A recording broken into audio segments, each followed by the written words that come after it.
Góðan daginn og velkomin í Silfrið. Við fáum hér á eftir Auði Jónsdóttur rithöfund og Steinunni Stefánsdóttur blaðamann. Þær hafa tekið saman ásamt Báru Beck mikla bók íslenska fjölmiðla með viðtölum og greinum, kemur út núna á næstunni og þetta svona stúdía á stöðu íslenskra fjölmiðla í samtímanum og það var mikilvæg. Í lok þáttarins höldum við áfram umræðu menntamál sem hefum verið með svona af og til hér í vetur og fáum Jón Pétur Simsen sem að hætta sem skólastjóri Réttarholtsskóla, mjög vinsæll skólamaður sem að hætta meðal annars út af óánægju með stefnuleysi í skólamálum. En við byrjum hérna og ætlum að tala aðalum kosningarnar sem eru framundan. Það ekki nema 3 vikur til kosninga og hérna í Reykjavík búið að skilin hvorki meira en 16 framboðum. Það algjört met og við erum með svona gamla, má maður segja gamla hunda? Nei. Fólk sem margreynt í því að fjalla kosningar. Og það Sigmundur Ernir Rúnarsson, stjórnaði kosningasjónvarpi lengi á Stöð 2, núna á Hringbraut, Þóra Kristín Ásgeirsdóttir, blaðamaður, Friðjón Friðjónsson, almannatengill og Sigurjón Magnús Egilsson, blaðamaður. 16 framboð, staðan í þessu. Ég meina, þetta eru framboð, þau spanna litrófið, það við getum sagt að þarna eru nokkrir, kannski 3 sem geta talist vera til vinstri, alveg til vinstri, svo kemur miðjan, svo koma sérstök framboð einhver málefni, það karlaframboð og kvennaframboð. Við erum síðan með framboð sem býsna langt til hægri, popúlistaframboð, þjóðernissinnuð framboð.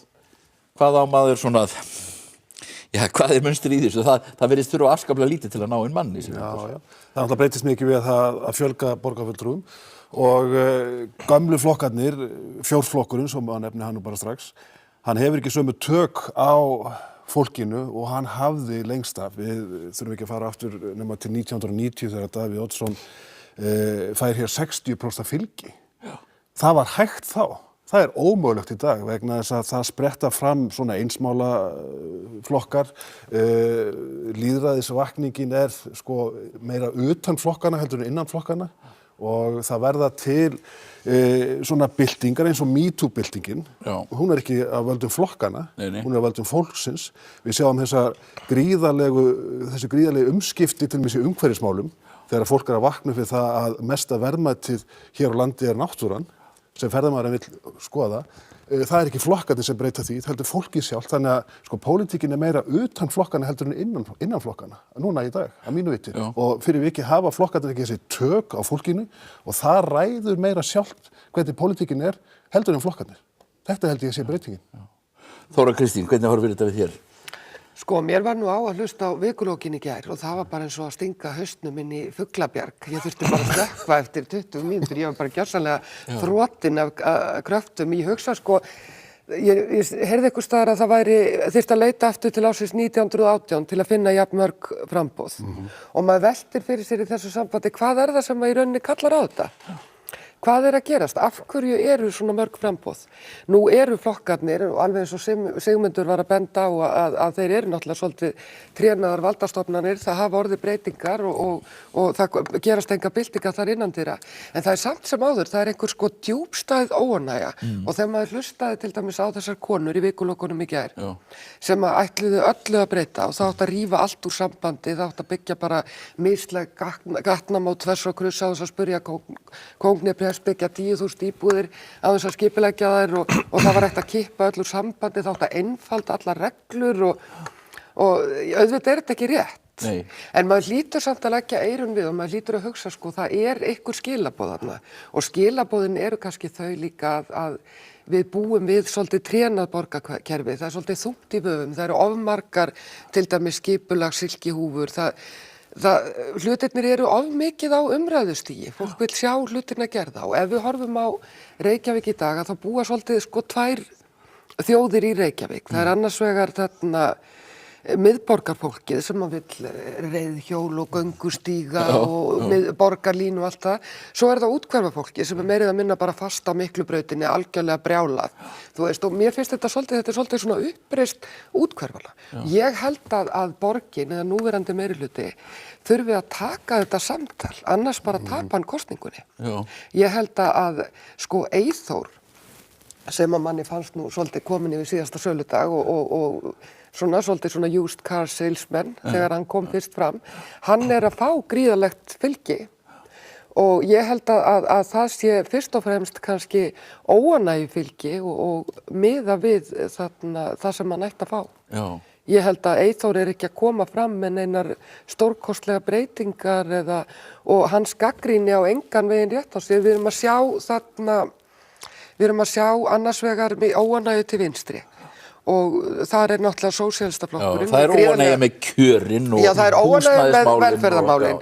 Velferðarmál og húsnæðismál. Þar sósíalistaflokkurinn með velheppnaða pólitíska aðgerð, það að segja að ýta fólki fram á sjónasviðið sem að vantar á hina listana. Að þarna fólk sem að kemur úr þarna fátækustu hverfunum í Reykjavík, það hefur ekki átt möguleika á hinum listunum. Þannig að við sjáum það á þeirra lista að það eru gloppur. Það ákveðin svona elitismi, ákveðin útilokun í gangi. En hins vegar þá sósíalistaflokkurinn, ég minna það náttúrulega líka svolítið einhæf pólitísk aðgerð. Það vantar margar víddir þar inn, alveg eins og í hina flokkana. En síðan erum við að sjá til hægri, við erum að sjá þarna mikla hægri flokkar sem ekki að fá neitt fylgi, við erum að sjá mjög hægri sinnaðan sjálfstæðisflokk sem að fá meira fylgi en hann á skilið að mínu mati ef við horfum á til dæmis bæinn í kring, þar sem að fólk lifir í þarna við lága skatta og notfæri sér félagslega kerfið í Reykjavík. En þarna til hægri eru borgin okkar Reykjavík. Það ekki að vera fyrirmynd. Borgin okkar Reykjavík, Íslenska þjóðfylkingin og frelsisflokkurinn sem kannski róa allir á sömu mið. Já, en samt sjálfstæðisflokkurinn að halda sín og það náttúrulega afveg. Það lítur náttúrulega rósa Eyþóri fyrir það. Þetta vatn. Nei, ég kom kvefaður. Þetta allt í góðu. Við erum allir vinir hérna. Þó öll vinir, þetta bara hérna. Svelgist á þessum frelsisflokkum. Já, kynning þeirra var mjög athyglisverð. Það eiginlega svona, það þrennt sem hefur staðið upp úr í þessum kosningum finnst mér, varandi það að ná athygli fjölmiðla, það ræða formanns frelsisflokksins fyrir utan Ráðhúsið, auglýsingarnar með Víkingunum og Vigdísi Hauksdóttur og svo náttúrulega sósíalistaflokkurinn sem hefur notfært sér netið ansi vel og þessi hugmyndum að taka niður alla hraðahindranir í borginni. Já. Hver var eftir með það? Ég man það ekki. Segðu mér Fríða, hvernig horfir þetta við þér þessi fjöldi frambúða og svo spurningin, hverjir eru svona möguleikarnir í þessu? Já, ég að hluta til þetta kerfið eða eins og það býr til afurðina sem pólitíkin Það að segja að með því að vera með svona mörg sæti og enga þröskulda, þá kemur fólk strax auga á það að það miklu auðveldara að komast inn heldur en að fara í gegnum flokkana, ef það vill komast inn og hafa áhrif.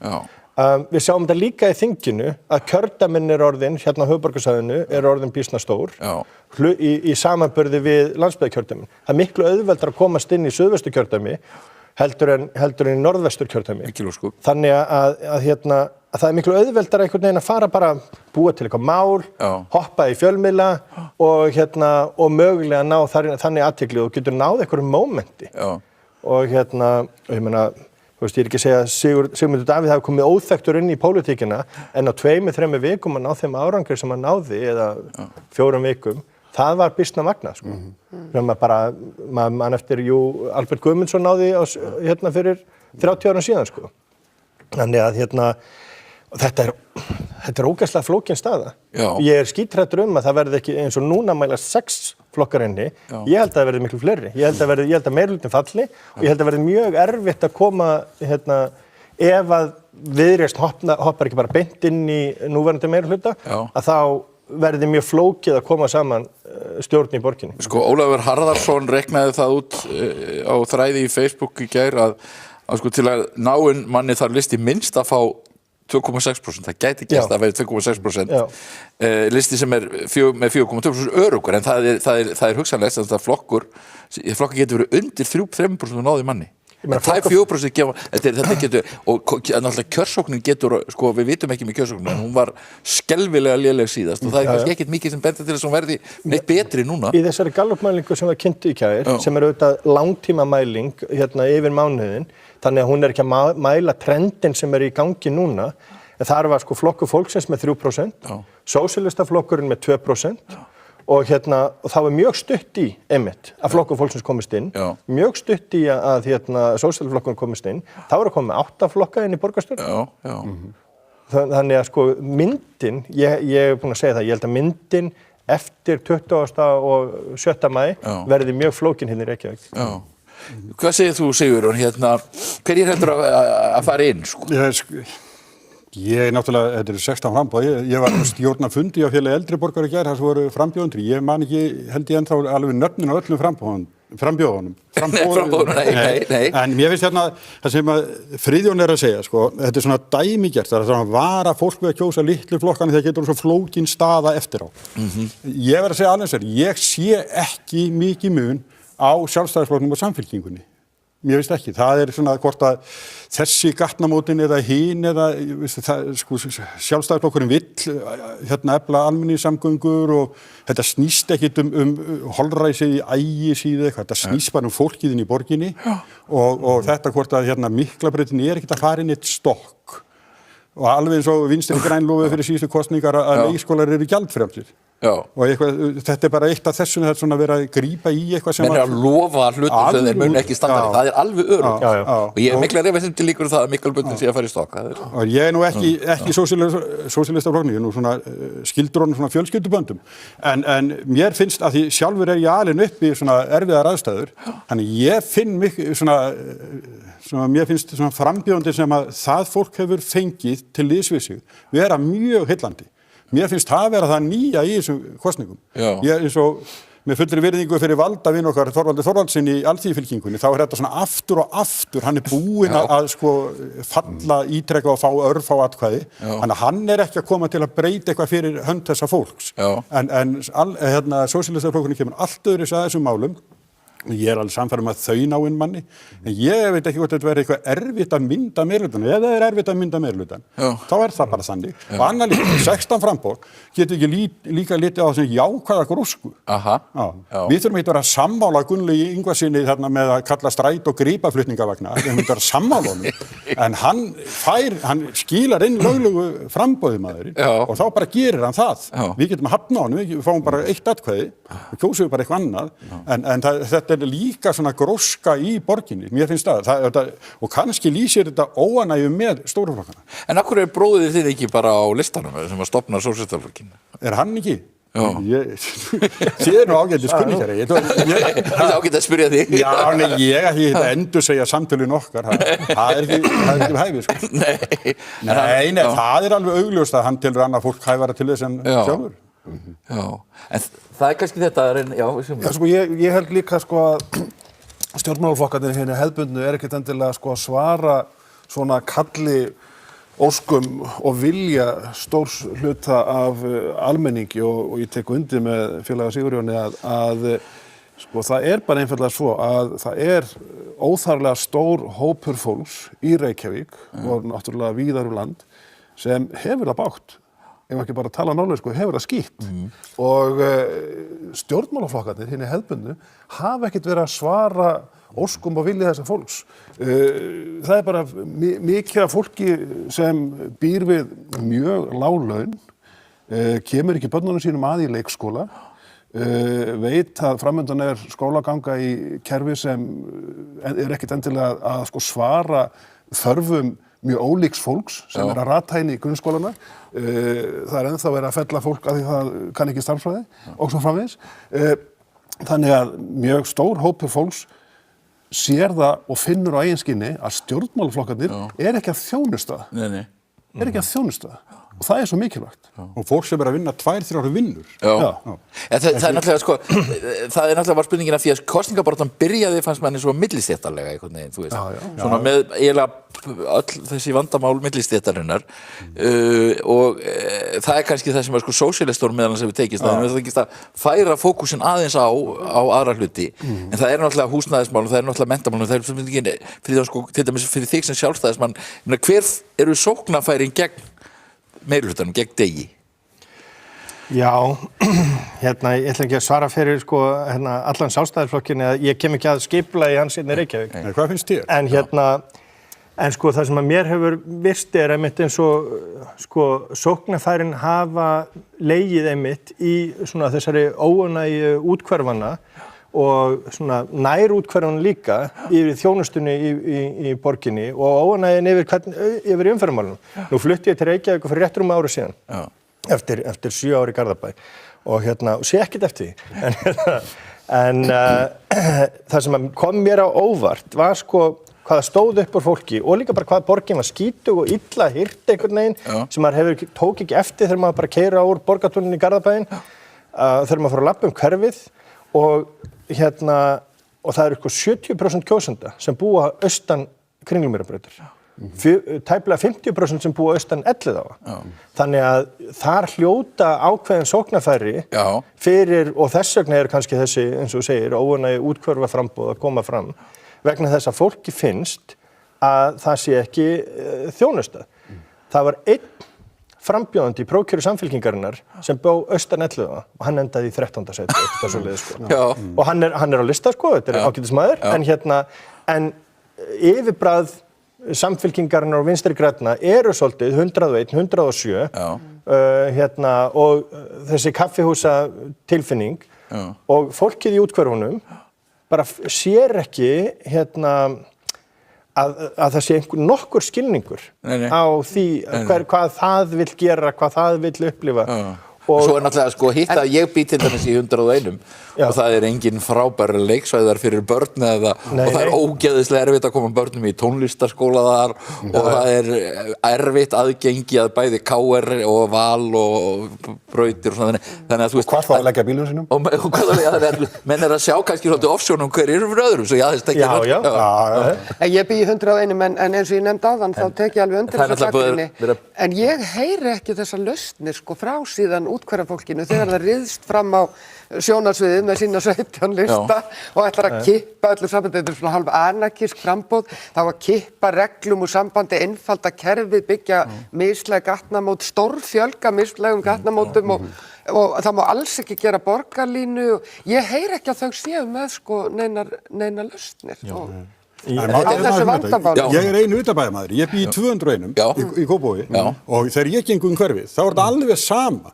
Það náttúrulega, sko ég stundum að hugsa, ég geng nú mikið og þegar ég hverfið, þá sé ég allskins drasl og það ennþá mölin á gangstígunum sko eftir hálkuna í vetur, það ekki búið að sópa þetta er stór hættulegt fyrir hjólandi og gangandi og annað. Og ég sagði, þetta nú þessi ástími en samt finnst mér þetta slóðaskapur. Mér finnst að eiga að þrífa í kringu sig og ég held að þetta sé ekkit öðruvísi sko Ég var bara svo góðu vanur úr Garðabæ. Þið keyri bara breiðgötu þar maður. Gangi ekkit í Garðabæ. Það dæmigert fyrir þetta mál að sko pólitíkin ekki að þjónusta fólk á þessu leyti. Það ekki að þrífa sko nærumhverfið. Fólkið að gera það sjálft. Það að plokka. Þannig að það jafnvel í þessum efnum fólkið að taka fram fyrir hendurnar á stjórnmálaflokkunum sem eiga jú að sinna þessu En kerfi bara einhvern veginn borgarkerfi eins og Þór kom inn á það er einhver svona skipulags silkihúfur það er þunglamalegt kerfið sjálft mjög þunglamalegt og er það ekki bara það að sko við sjáum það að í þessum könnunum sem að Reykjavík vill síðan ekki láta gera ánægju íbúa að þar eru íbúar miklu ánægri þar sem að sko það meiri nánd við kerfið, meiri nánd við borgarfulltrúana eða bæjarfulltrúana og Í Kópavogi? Já, ég meina þú veist Ég bara því að vegna fyrri starfa minna. Ég veit líka á Akureyri og Þórshöfn bara því ég hef unnið við þetta en ekki það, venjulegur borgari þekkir þetta fólk ekki á götu. Já, ég veit ekki, en ég segi alltaf að þú veist eins og segi, maður sér það í Mosfellsbæjum Þú saknar Garðabæjar? Nei, mér líður mjög vel. En svo náttúrulega spurningin með hvernig þetta raðast upp eftir kosningarnar og það til dæmis talað um að sko þó að meirihlutinn falli og þetta svolítið skýta sko fylgi gæti kannski verið að færast frá einhverjum en færist þá inn innan meirihlutana Píratar að fá meira fylgi og Samfylking var að missa og svona þannig að en svo talað um að sko Viðreisn út af sko skipulagsmálum að þá muni Viðreisn eiga heima með núverandi meirihluta en ekki með til dæmis Sjálfstæðisflokknum eða Miðflokknum sko. Ekki alveg stórmerkilegt að meirihlutinn í Reykjavík sé við það að halda og haldi jafnvel þó að Björt framtíð sé farin sko. Mér finnst það mjög ekki svolítið merkilegt? Einn flokkur af 4 fari bara, hann hættur og hinir 3 verji meirihlutann. Við erum að tala flokk sem hafi sko 16% fylgi.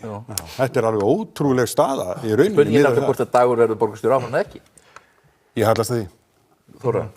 Hvort það verður borgarstjóri eftir þessar kosningar? Já, ég meina það gæti vissulega farið svo. Mér finnst það eins og ekkert aðalmál í rauninni hver verður borgarstjóri.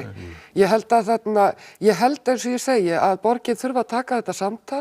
Við þurfum að laga þennan skoðanaágreining við úthverfin og við þurfum að taka þetta samtal velferðarmálin. Það til skammar í rauninni hvernig búið að hinum fátækustu í borginni. Reykjavík borgar líka mjög láglauna. Stærsti láglauna greiðandi. Þessi ágreiningur minnir mig nefnilega á svolítið á höfuðborg landsbyggðina. Svona svipuð stemming. Og sem að mér finnst mjög áhugaverð, sko. Bara út frá þegar maður skoðar pólitík, sko. Og það ekki samtal þetta á milli. Heldur þú Eyþór eigi sens á að verða borgarstjóri? Já. En hann þarf svona að fara að vinna þá líklega með miðflokknum, ég veit ekki. Við bara spurjum að leikslokum hvað gerist þegar kemur upp úr kossunum, en ég held að ef að meirihlutin fellur, og eins og segi, og Viðreisn hoppar ekki bara beint inn, að þá allt í og þá líka samningsstaða annara flokka býsna sterk. Það þarf ekki endilega vera að Dagur verði borgarstjóri í meirihluta sem að hann í vegna þess að samningsstaði hinna flokkan getur bara verið býsna sterk. Ef þeir halda áfram til dæmis að tapa til Pírata að þá skildi maður ætla að borgarstjóra efnið gæti til dæmis komið þaðan. Ég hefði utan að komandi. Að ráða borgarstjóra? Já. Eins og Egill Skúli Ingi. 78. Egill Helgason á lausu. Ég uppgefin á lausu. Ég að grína. Ég reyndar að sá tími sig liðin. Já, ég held það líka. En sko, ef maður horfir á þessar skoðanakannanir ítrekkað frá síðustu vikum, þá sýnist mér svona það augljós sem stöðunni vera að Viðreisn hoppi um borð og meirihlutin haldi sem slíkur. Sjálfstæðisflokkurinn sko líður svolítið fyrir það núna í dag að sko hann í sínum 25% ítrekkað. Að sko miðflokkurinn miðflokkurinn þarna mjög sterkur miðflokkurinn að koma sterkur inn og greinilega að taka mikið fylgi af Sjálfstæðisflokknum sem hann hefði fengið og það sama má sennilega segja einhverja þessar litlu flokka sem eru svona kroppa í svona þetta hefðbundna fylgi Sjálfstæðisflokks. Flestir held ég bara með sín 100 atkvæði. Já, en það munar Framsóknin kom niður í 1%, það eitthvað lítur að fara til miðflokksins. Já, líka. En það munar þessi sko 3-4% sem safnast á þessa. En Framsókn kom með 2 borgarfulltrúa síðast bara á þessu moskurugli. Já, við vitum að það var út á moskuruglinu og því það var svona sérstakt fyrirbæri. En nú moskuruglið komið í sérframboð að Sveinbjörn Birna að Framsóknarflokkurinn raunverulega í tætlum í framboði. Það miðflokkurinn Framsókn og svo Sveinbjörn. En það gengur átt illa með Moskuna vegna þess að það ekki byrjað að byggja þessa Moskvu, menn kannski hún eitt af þessum mannvirkjum sem rís aldrei, en það eins og Moska í Öskjuhlíð og hún bara þar, sko. Og fær að vera í friði. Já, við ætlum að tala kannski aðrir staðir á landinu. Það nú, við verðum ógeðslega sjálfhverf hérna í Reykjavík alltaf.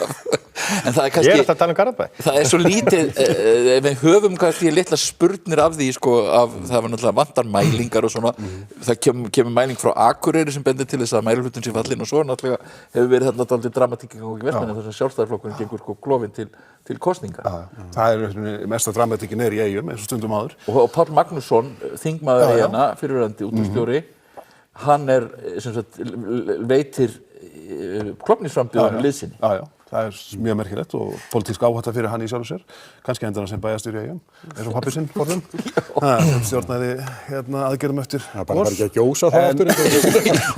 Við skulum vona ekki, en það náttúrulega víða greinilega verða umskipti og eins og til dæmis á Akureyri og það í sjálfu sér bara eðlilegur gangur lýðræðisins að það sveiflist eitthvað til en sko stærstu tíðindi klárlega í Vestmannaeyjum. En ekki einmitt búið að vera svakaleg umskipti á Akureyri alveg síðan Ellistinn kom fram og vann hreinan meirihluta. Ellistinn vann náttúrulega ævintýralegan sigur á sínu tíma með hreinan meirihluta og Oddur Helgi lyfti þar miklu pólitísku grettistæki á sínu tíma en og Sjálfstæðisflokkurinn svona galt afhróð en að ná vopnum sínum aftur, mjög greinilega og Gunnar Gíslason svona titla sig sem verðandi bæjarstjóri á Akureyri, pólitískur bæjarstjóri eftir að það búið að vera ópólitískur bæjarstjóri mjög lengi. Já, Samfylkingin það er að verða og Samfylkingin það með nýja manneski í fararbroddi miðað við skoðanakonuna Hildi Jönu sem er vinsæl sjónvarpskona en var samt að tapa miðað við þessa könnun síðast. En það gæti orðið töluvert umskipti á Akureyri.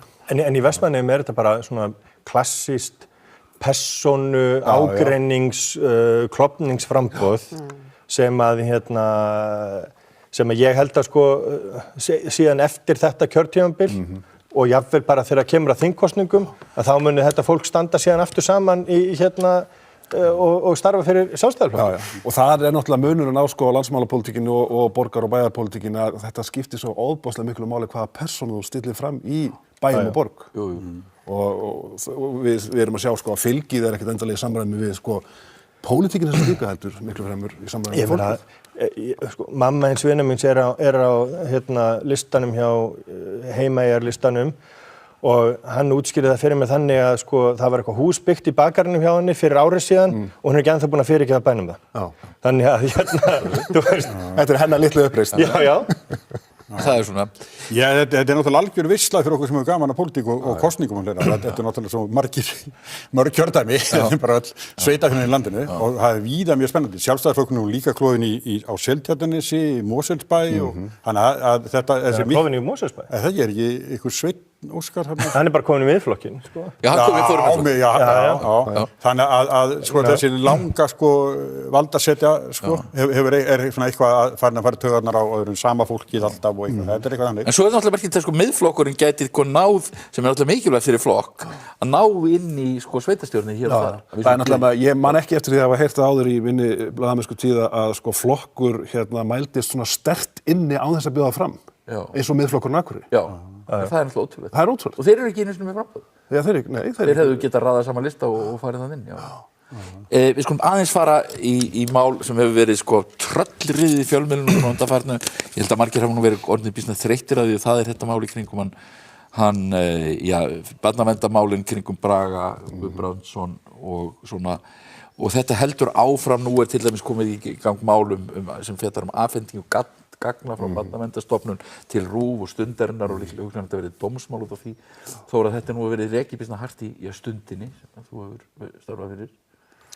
Já, ég verð að viðurkenna að sko eins og málið horfið við mér að þá er þetta nú kannski svolítið gamla Ísland bara að þarna er embættismaður sem er búin að vera býsna lengi sem að er svona hnippa í kunningja sína eða kunningjarnir svona gangi í máli við þekkjum þetta er ofsalega óheppilegt þar sem að konur og börn eru undir í svona viðkvæmum málaflokki eins og barnaverndarmálum að það sé hægt að benda á það að menn sé að kunningjar sé að hringi kunningja og biðja einhver að greiða jafnvel þótt þeir eigi eitthvað inni fyrir því jafnvel þótt að skilur það kunna vera einhver réttlætismál á ferðinni það er bara mjög vond stjórnsýsla en Bragi aftur á móti ég meina hann er langt í frá einhver óumdeildur embættismaður eins og hann vil koma fram núna. Hann hefur gert marga góða hluti. Hann gerði frábæra hluti til dæmis í sambandi við barnahús en hann hefur aldrei verið óumdeildur og þessar svona aðferðir, þetta gamla Ísland að það hefur til dæmis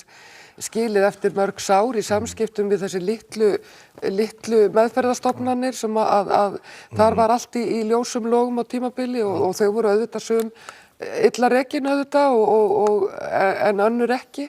En þessi aðferðafræði, hún var umdeild. En ég verð að segja sem svona leikmaður sem fylgst með þessu bara utan í frá að þetta hefur nú ekki vakið upp traust til barnaverndarmála. Þetta er svona málaflokkur, þetta er hrikalega viðkvæma málaflokkur og það er náttúrulega alltaf óbúslega sár. Má ég aðeins hérna koma inn í þetta. Það er þannig að þannig vil til að tengdadóttir mín er núverandi forstjóri í Barnaverndarstofu. Þannig að ég hef leitt þetta mál hjá mér. En svo þetta nýja mál núna, eins vel og ég þekki þá vönduðu konu, þá er ég alveg sannfærður það að hún var að sinna lagaskyldu sínu samkvæmt upplýsingalögum þegar hún sendi þessi gögn frá sér. Nú þekki ég manneskjana persónulega og ég er ekki nokkur vafa en að öðru leyti þá get ég ekki tjáð með þetta. En sko þetta öll þessi ár sem maður er búin að vera í blessaðri blaðamennskunni þá veit maður það eitt að það eru að minnstakosti alltaf 2 hliðar á þessum málum og þetta óhemju viðkvæmur málaflokkur. Ég held til dæmis að forstjóri Barnaverndarstofu getur aldrei setið á friðarstóli. Þetta eru svo ofur viðkvæm mál sem þarna eru og hann náttúrulega settur í mjög erfiða stöðu andspænis þingnefndinni þegar hann þarf að verja sig án þess að geta lagt rökin fram á borðið. Ég man ekki eftir svona stöðu í þingnefnd og kannast nú ágætlega við þær. Þannig að það er einnig voðalega erfitt að fá botn í þetta mál nema þá bara einfaldlega að leggja fram gögn sem varða persónur og persónugreinilega hluti og það finnst mér ekki verið í boði. En nú á að taka þessu rannsaka, Já, ég meina, það sem mér finnst líka bara, þegar maður les greinina þarna í stundinu, það sem blasir við þetta mál bara allt saman alveg hræðilega trist og þarna dauðvona amma að biðja að fá að umgangast barnabörn og fær það ekki og hann einhvern veginn stígur inn í og með svona gömlum hætti, svona ég nú ekki hægt að gera eitthvað og eitthvað svoleiðis sem að örugglega í bestu meiningu. Já, í bestu meiningu, og og það bara ekki það sem að við ætlumst til af stjórnsýslunni í dag. Nei. Þannig að og þessi átök sem eru búin að vera milli Barnaverndar Reykjavíkur, Hafnarfjarðar og Barnaverndarstofu eru svo bara, þau eru svo skrítin og hörð. En svo viljum ekki vera í samfélagi þar sem er þetta sem heitir Computer says no. Computer says no. Það sem er algjörlega ómanneskjulegt og tekur aldrei tillit til manneskjulegra svona. Það er það besta við Ísland að það er hægt að redda hlutunum. Já, en þetta er svona... Ég hef búið í Bandaríkjunum, ég hef búið á Spáni, þar sem að kerfin eru bara... Við þurfum kannski að gera mannúðlegri reglur og mannúðlegri stjórnsýslu en við viljum öll líka losna við gamla Ísland og kunningjasamfélagið. Þannig að við þurfum kannski að fara að ákveða okkur. Viljum við svona góða kalla sem að bara gangi í málin og redda fyrir kunningja sína skiluru eða viljum við þarna farareglum og viljum við mannúðlegar sem taka tillit til fólks og tryggja að það séu einhverja leiðir til þess að áfrýja málum og að það komi... En það er svona spurning, maður velti fyrir sig hvort að þetta mál hafi að einhverju leyti verið stormur í vatnsglasi, að við höfum gengið of langt, að þetta mál hafi einhvern veginn gengið of langt. Er ekki eðlilegt að bíða eftir þessari rannsókn? Það verður alltaf stormur í þessu vatnsglasi vegna þess að þetta er bara málaflokkur sem er óhemju erfiður og þarna takast á gríðarlegar tilfinningar, hatur, fyrst og fremst hatur og þess vegna verður alltaf stormur í þessu glasi. Þetta gýs upp leið og það er tilkynnt framboð Braga til Sameinuðu þjóðanna og það er það eins og það sé einhver katalisti á það að menn að allt þetta fara á stað og þannig að við skulum nú alls ekki una honum því að fá þessa stöðu sem ég hefði nú haldið að mestu hattismunn hans eru þau bara hæst ánægðir og senda hann til útlanda. Já, það er spurning. Já, við komumst ekki niðurstöðum það í þessum þætti. Ég þakka ykkur fyrir að vera hérna, Sigmundur, Þóra Kristín, Friðjón og Sme, svo kallaður. Við fáum hérna rétt á eftir Steinunni Stefánsdóttur og Auði Jónsdóttur að tala nýja bók Stórt rit sem þær hafa tekið saman blaðamennsku á Íslandi í samtímann.